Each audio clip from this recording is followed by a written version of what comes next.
Ireland is determined to hold firm on the demand for matching customs rules north and south of the border post-Brexit, the Taoiseach has said. Leo Varadkar said the proposal to avoid a hard border was backed by all members of the EU 27, but he made clear that even if there was a softening of stance among other European leaders he would not back down. We have the absolute support of the other European Union member states that are remaining, he told the Dáil. We have not come under any pressure as yet to soften our position.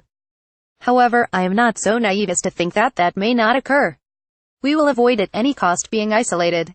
However, even if we are isolated, we have to hold to this position, in my view.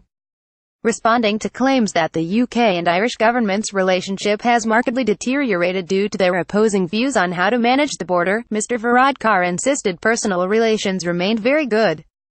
He added the difficulty is not so much one of relations or relationships but rather the enormous policy gap that now exists between the United Kingdom government that wants to leave the European Union. It seems to be pursuing a hard Brexit policy by leaving the single market and customs union, and an Irish government that accepts the decision the UK people have made but wants to protect our national interests, not only those relating to trade between Britain and Ireland but our national interests in respect of Northern Ireland as well.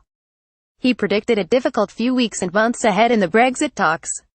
This is potentially a historic decision for us, he said.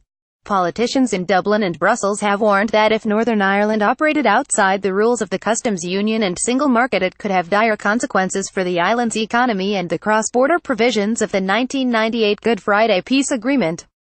Europe is calling for a solution that would see Northern Ireland continue to be in compliance with the EU's regulatory framework, to enable the retention of a free-flowing border. Mr. Varadkar told TDs we think it can be best achieved if the United Kingdom, either on behalf of all of the UK or on behalf of Northern Ireland, commits to regulatory equivalence, that is to say, that we will operate the same rules and regulations. Without doing that, it is almost impossible to avoid some form of hard border. This week Democratic Unionist leader Arlene Foster accused Dublin and Brussels of acting recklessly in regard to Northern Ireland and claimed they were trying to use the region as a bargaining chip. This suggestion of Northern Ireland operating under different trade regulations from the rest of the UK has angered the DEP and other unionists. Earlier on Wednesday, Ireland's Foreign Minister Simon Coveney claimed the UK was failing to offer credible answers to the hard questions Ireland and the EU were asking about the fate of the border. SDLP Deputy Leader Nicola Mallon, Simon Coveney TD and SDLP Leader Colm Eastwood, during a business breakfast at Crumline Road Jail, Belfast. Pick Declan Ruff and Press Sipa Wire. Mr. Coveney rejected suggestions that Dublin and Brussels are seeking to exploit the uncertainty over Northern Ireland's position to strengthen the EU's hand in the negotiations. We are certainly not seeking to exploit anything, Mr. Coveney said on a visit to Belfast.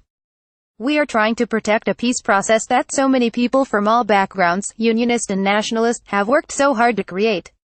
The Fine Gael minister added, what's happening here is we are asking the hard questions, and unfortunately we are not getting credible answers, which is why I think some people seem to be uncomfortable.